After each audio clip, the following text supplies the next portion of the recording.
नमस्कार प्रिय विद्यार्थियों, कैसे हैं आप।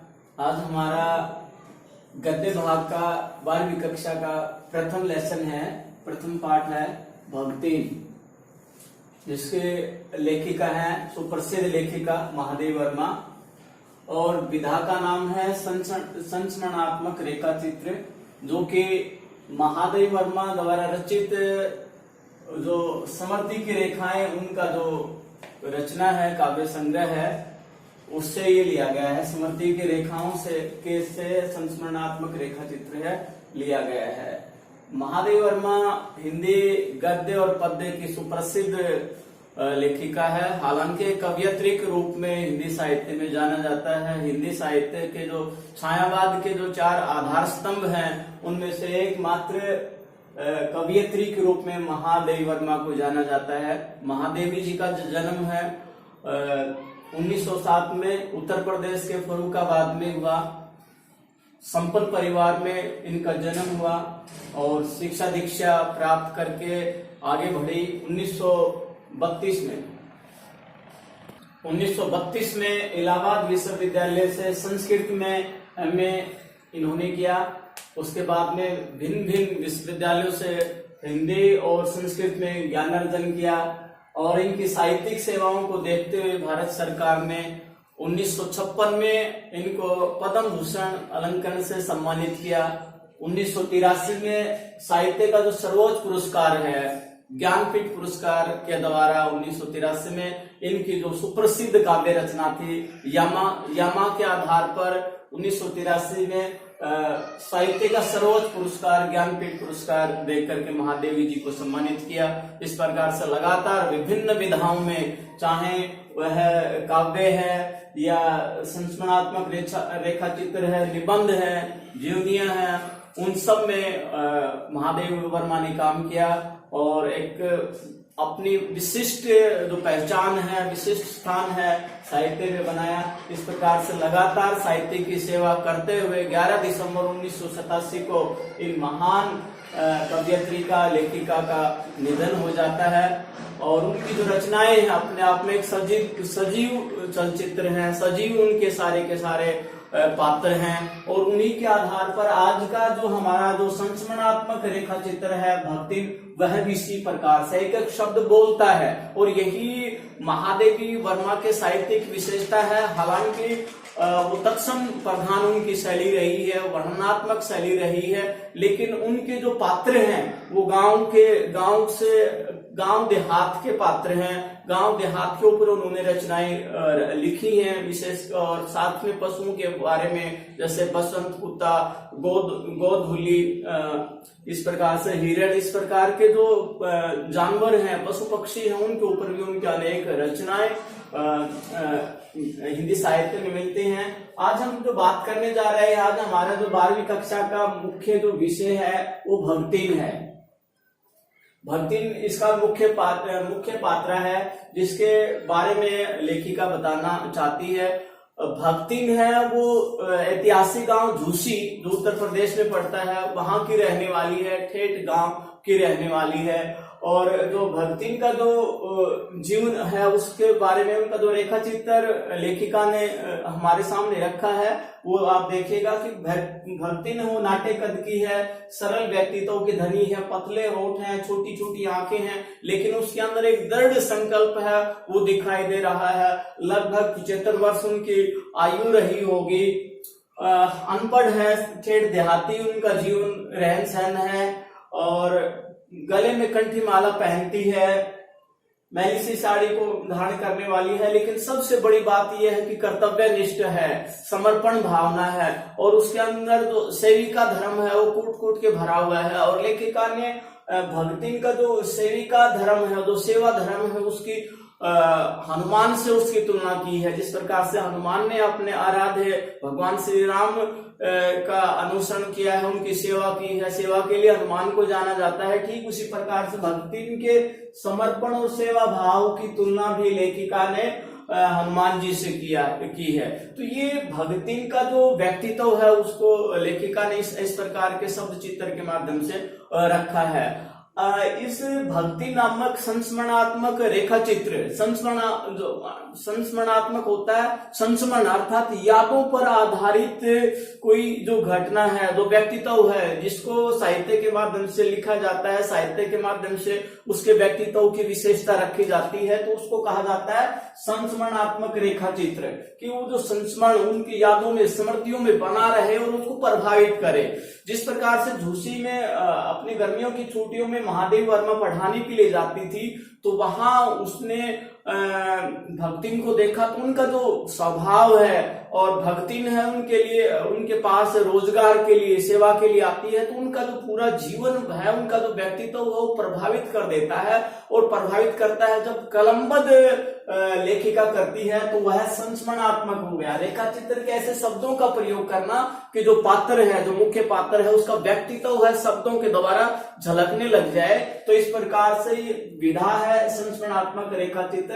और इस विधा को, संस्मरणात्मक रेखा चित्र को हिंदी में प्रतिष्ठापित करने का या पहली बार उसका सफल प्रयोग करने का श्रेय है वो भी महादेव वर्मा को जाता है।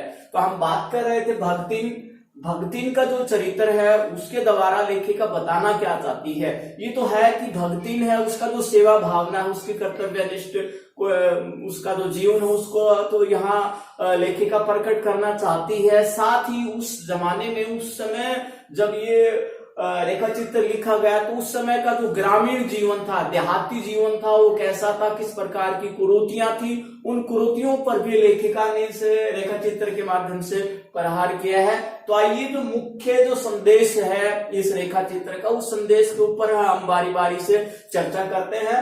तो मूल संदेश इस विधा का, उसके ऊपर हम चर्चा करेंगे। पहला है कि भक्ति की सेवा भावना, कर्तव्य निष्ठा व समर्पण भाव को प्रकट करना।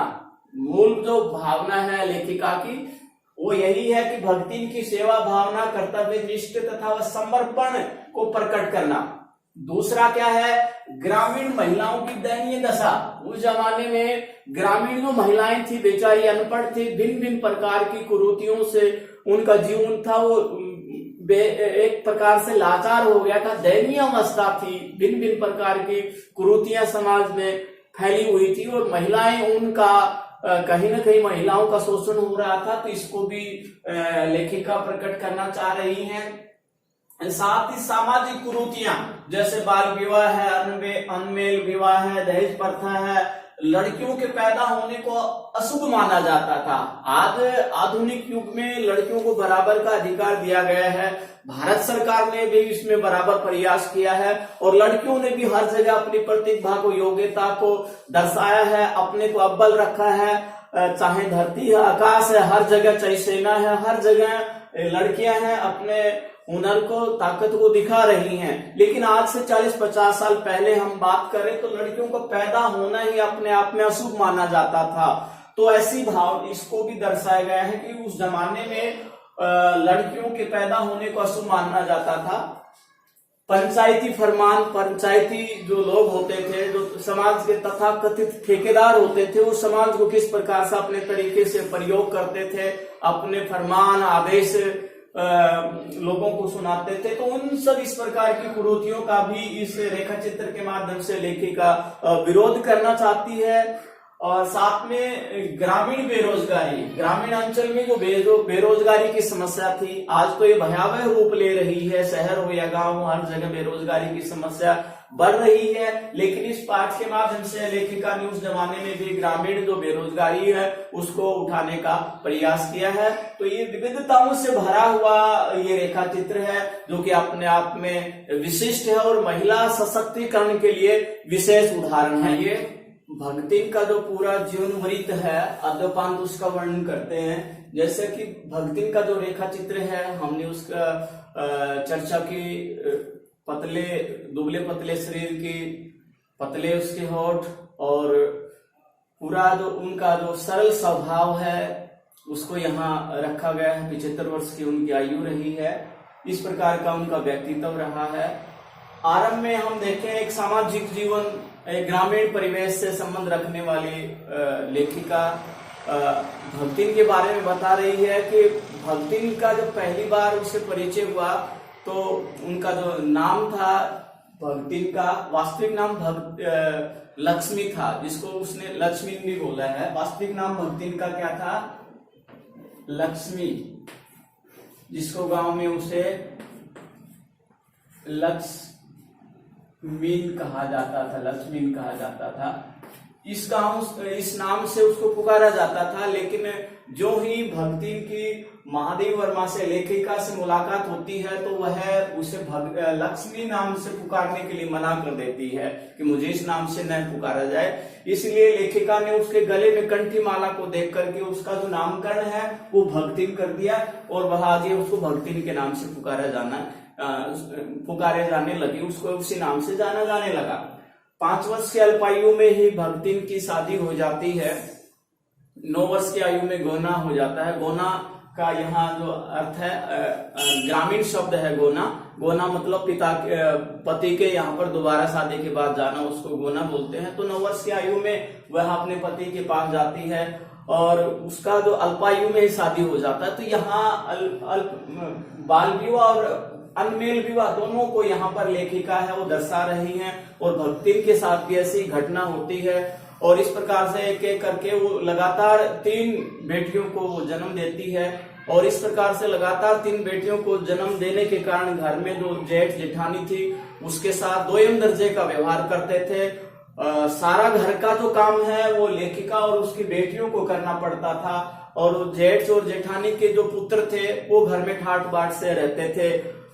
लेखिका की जो तीनों लड़कियां हैं उनको खाने के लिए चने बाजरे आदि की जो बागली बनते थे वो खाना पड़ता था और दिन भर में सारा काम करना पड़ता था। जैसे खेती बाड़ी का काम करना है, उपले बनाना था, सारा घर का काम करते थे। और जेठ जेठानियों के जो पुत्र थे वो घर में बैठे रहते थे, कोई किसी प्रकार का काम नहीं करते थे और वो घर में दूध मलाई का खाते थे, आराम से रहते थे। इस प्रकार से जो उनका जो गृहस्थ जीवन था, आरंभिक जीवन था लेखिका का, भगतिन का, वो लेखिका ने इसको परत दर परत रखा है। लेकिन दुर्भाग्य क्या है कि आगे जो ही है कि उसका जो आरंभ हो जाता है, दुख उसका कहीं पीछा नहीं छोड़ रहा है। मात्र 29 वर्ष की आयु में भगतिन के पति का देहांत हो जाता है। मात्र 29 साल की आयु में आप देखना, बच्चों को जन्म देना और पति है उनका देहांत हो जाता है। और इस कारण उसके जो जेठ थे, जेठानियां थी, उसे दोबारा से शादी करने के लिए कहते हैं ताकि उसकी जो जमीन है, चल अचल संपत्ति हो, उसको हड़प ले। लेकिन जो भगतिन थी वो दृढ़ संकल्प वाली थी, उसने अपने सिर को मुड़ा लिया और एक प्रकार से किसी से गुरु मंत्र लेकर के दोबारा शादी करने के लिए मना कर दिया। अपनी जो बड़ी जो लड़की थी उसकी शादी की और उसके जो जमाई को अपने यहाँ पर रखने लगी। इस प्रकार से दूसरी दोनों लड़कियों की शादी कर दी जाती है। लेकिन उसका जो दुख है कहीं साथ छोड़ने वाला नहीं है। बड़ी लड़की का जो पति है उसका भी अल्पायु में ही देहांत हो जाता है।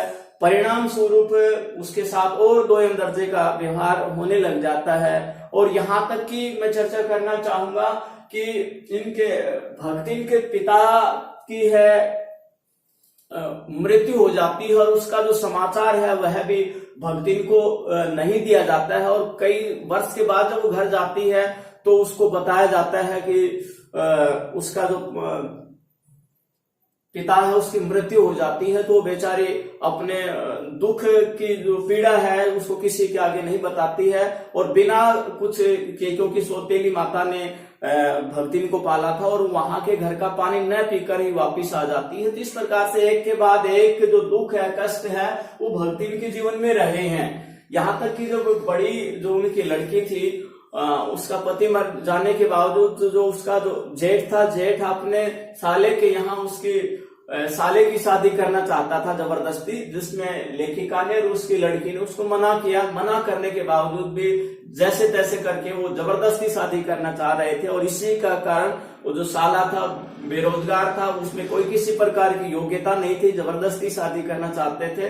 तो उसके कमरे में उसको बंद कर दिया जाता है और विरोध करने के बावजूद भी पंचायत है वो इस प्रकार से उसके ऊपर आरोप लगाते हैं कि इसके साथ वो शादी करनी पड़ेगी। तो यहाँ जो पंचायत के जो फरमान है, एक प्रकार से जो सामाजिक कुरीतियां हैं लेखिका उसको दर्शाना चाहते हैं कि जबरदस्ती शादियां उस जमाने में होती थी और इस प्रकार से जो बेकार था, बेरोजगार था, कोई कार्य नहीं करता था, जेठ का जो साला था उसके साथ उनकी जो विधवा लड़की थी भक्तिन की उसकी शादी कर दी जाती है। तो इस प्रकार से जो सामाजिक जो जीवन है, ग्रामीण महिलाओं का जो देहाती जीवन है वो किस प्रकार से दयनीय अवस्था में थी, उस अवस्था को लेखिका ने भक्तिन के माध्यम से प्रकार से भक्तिन का जीवन है कष्टों से भरा रहा है। अगला जो उनका जो लेखिका से मिलन होता है उसकी हम चर्चा करते हैं। जी उनका जो अगला जो और अंतिम पड़ाव है जिसमें वह अपने पेट भरने के लिए उसको लाले पड़ जाते हैं और रोजगार के लिए वो गांव से लेखिका के पास आती है, शहर में आती है और उसको अपनी सारी आपबीती बताती है। लेखिका उसके स्वभाव को देख करके, उनकी सरलता को देख करके उसे अपने यहाँ सेवा कार्य के लिए रख लेती है और लेखिका का यहाँ लेखिका के पास भक्तिन का जो जीवन यापन है यहाँ से शुरू होता है। एकमात्र अपने शरीर के ऊपर साड़ी सावला सा रंग और छुई मुई से पतली सी भक्तिन अपना काम शुरू करती है। धार्मिक प्रवृत्ति यहाँ दिखाई देती है, प्रातः काल जल्दी उठना, सारे काम करना और क्या सूर्य को पानी देना, इस प्रकार के उसके जीवन की मुख्य विशेषता थी भक्तिन की। वो अपना काम शुरू करती है। भक्तिन से पूछती है लेखिका कि आपको क्या क्या करना आता है। तो जैसे गांव में होता है, क्योंकि जो भक्तिन है वो अहीर परिवार से संबंधित थी, तो अपना वो बताती है कि घर में खाना बनाना, रोटियां बनाना, दाल भात बनाना, इस प्रकार के मुझे कार्य करने आते हैं और इस प्रकार से अपना काम शुरू कर देती है। और यहाँ क्या देखते हैं कि लेखिका को उस भक्तिन के द्वारा बनाया हुआ खाना है अच्छा नहीं लगता है, उसके बावजूद भी मजबूरी वश वो खाना शुरू कर देती है।